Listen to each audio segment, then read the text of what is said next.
Ce qui s'est passé au théâtre de la Gaîté Lyrique le 13 juin dernier, qui a été ce que l'on appelle une implant party. Que se cache-t-il derrière cette dénomination qui fleure les États-Unis d'Amérique? Implant party, mais il s'agit tout simplement d'une truc organisé par des biohackers suédois qui consiste à se faire implanter volontairement dans la main une puce RFID.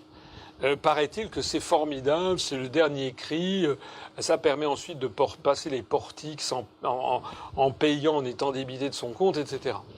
Alors, ce qui est important, c'est que je rappelle que le puçage des êtres humains, pour nous, est l'abomination par excellence, parce que c'est vraiment ouvrir le monde à quelque chose d'absolument épouvantable, et donc il faut absolument que tout le monde se mobilise pour dire non à cette horreur.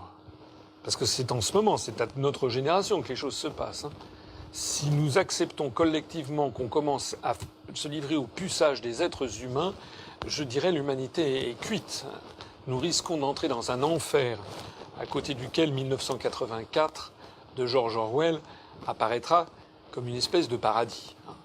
Donc il est de la plus grande urgence, et je rappelle que je l'ai mentionné dès mon programme présidentiel que j'ai présenté le 3 décembre 2011, l'UPR exige l'interdiction planétaire du puçage des êtres humains, exige la saisine de l'Organisation des Nations Unies pour rendre le puçage des êtres humains quelque chose qui doit être assimilable à un crime contre l'humanité. La deuxième chose que je dis, c'est que malheureusement, c'est pas la tournure que les événements prennent. Déjà, ça se pratique aux États-Unis, mais ça se pratique même sur le territoire de la République française.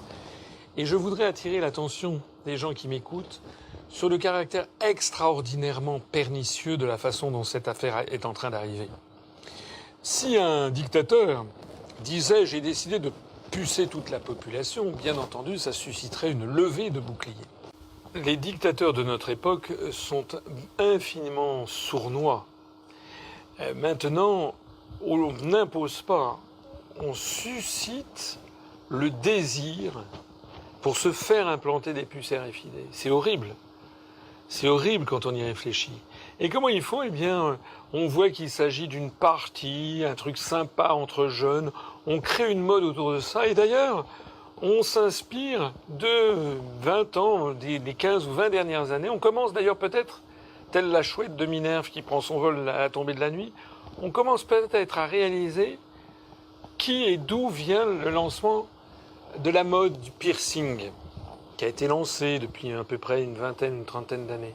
Parce qu'il s'agit en réalité des mêmes opérations, le piercing, les tatouages, etc. Les gens, on fait croire aux jeunes que c'est vachement bien de se faire mettre des piercings.